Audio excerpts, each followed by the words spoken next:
Welcome to the Seahawks Forever podcast. In-depth analysis on everything Seahawks. And now, here's your host, Dan Viens. Hey, look who I caught up with here. Week 2 of VMAC training camp out here. Brandon Cain in the Hawks Nest. What do you think of practice today? Practice was good. It was a tale of being real psyched about one side and then being a little bit maybe quasi-concerned about the other side for me today. Yeah, third padded practice for the team this week. Defense won the day Monday. Offense responded Tuesday. Today was the day for the defense. Defense dominated and in every way, shape, and form. The Seattle Seahawks were not able to run the ball very much. All of the quarterbacks had the moments of kind of some struggles. I think Sam Darnold looked the best if we had to pick the best out of him. He was decent, but Milroe had a little bit of a rough day. A near interception early on the day they were running these kind of rub routes, two-man rub route deals. Then they went to 7-on-7. He kind of almost threw an interception on 7-on-7. And then a really great play by Nick Emawari playing on the outside, getting an interception later on down the sideline on a deep throw. So a little bit of a rough day for Milroe as he's working out the Kings, but the defense, my goodness, they were awesome. Yeah, and then we just saw what would be out here anyway, what looked like a 99-yard pick six. It was Demarion Williams picking off Drew Lock in the end zone. You mentioned Nick Emawari. He really showed up today. It seemed like all the way through. He was there was a blitzer out there in coverage. He was active. They were using him all over the place a little bit and where you were seeing him, and that was really encouraging because that's what we hoped, is this guy would be a weaponized piece that you could move all over the place, including the blitzing. I mean, we're thinking about him as maybe a sometimes quasi-linebacker, sometimes strong safety, sometimes slot, but here he was down there blitzing and creating problems, that length and that size down there when he was used that way. Another guy that seemed to be around the ball all day long in the run game and the pass game, the old veteran DeMarcus Lawrence. He is a monster. They're lining him up on the strong side there with the tight end, and he took over in the run game today. What was it? 4-5 times he was in the backfield making a play, making a tackle. You could not block him today. It didn't matter whether it was Abraham Lucas or Jalen Sundle at right tackle.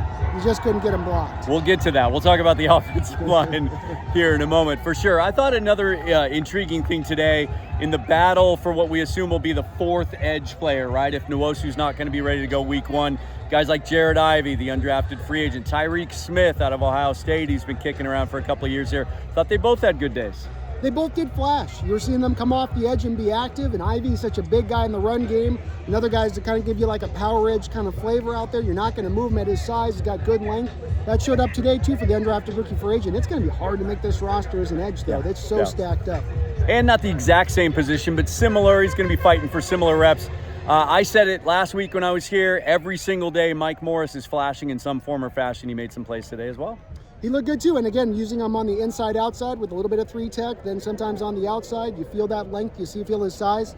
He's got to click now, man. It's do or die kind of for him right now, because if you don't make the team, you're not making the roster, do you still have your NFL dream alive at that point? So this is a guy fighting his ass off to make the team and let it go, and you can feel that on the field with him from the energy standpoint. Another contributing factor to the good day for the defense, more mixing and matching up front on the offensive line than I've seen at any practice I've attended so far. Part of that, Charles Cross, it was reported this morning from Albert Breer in a little line that he buried in his league-wide piece that none of the local guys even had. We'll hope to get some comments after practice. Cross with the broken finger, had surgery on it. Sounds like he might miss the entire preseason. So we saw Josh Jones out there at left tackle, and then a lot of interesting mixing and matching, including a surprise at right tackle when Abe Lucas wasn't out there. Yeah, so Jalen Sundle, you're getting a chance everywhere along this offensive line. I think the only place is left tackle that they're not trying to even use him there, and they had him out at a good amount of snaps out there right tackle. He looked okay. I mean, this guy's an interior guy. That's where you want him, but the team wants to find a place, as you mentioned earlier in the practice. The team wants to find a spot, it seems like, for this Sundell kid. They really like him. There's just a gravitational towards him a little bit on wanting to get him out there, it feels like. And that's just you got the same sense almost a little bit? Yeah, it's like they want to find a spot for him to win, and he just hasn't been. Although the team, he's had a really good camp at center so far, and they're still intent. You can hear the Blue Angels practicing behind us here with Seafair Weekend in the offing. We saw some of the typical rotation today. Anthony Bradford getting some shots at right guard. Christian Haynes still getting quite a few reps at center. We saw some some adventures there with the snap from him. Just as a whole, though, does it concern you that the lack of cohesion to this point on the offensive line, the fact they seem to be experimenting more now rather than dialing it in, which Mike McDonald says he wants to do sooner rather than later?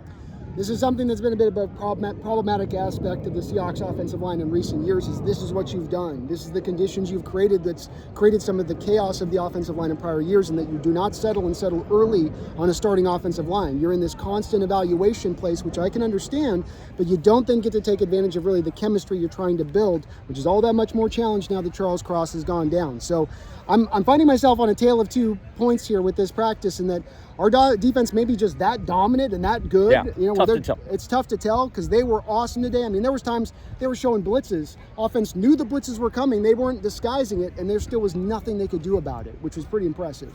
Yeah, Mike McDonald was definitely in his bag today, diving deep into that defensive playbook, which he can do with 15 players who started games last year back on that side of the ball. So Brandon's in town for this whole weekend. He'll be here at practice again tomorrow, as will I, Bryce Coots, Mookie Alexander, a bunch of those guys coming into town, which reminds me, a couple of live shows coming up this weekend at Fast Fashion Brewing on First Avenue in Seattle in Soto, right next door to Hooverville across from Showbox Soto. I'll be going live there tomorrow evening, probably around 7 o'clock with Bryce Coots, and then Brandon, Mookie, Corbin Smith's even going to drop by 2 to 4 on Saturday, whether you're in town for the Mariners game, big weekend home series against the Texas Rangers, or the Football Fest, 6 o'clock at Lumen Field on Saturday. Come check us out there.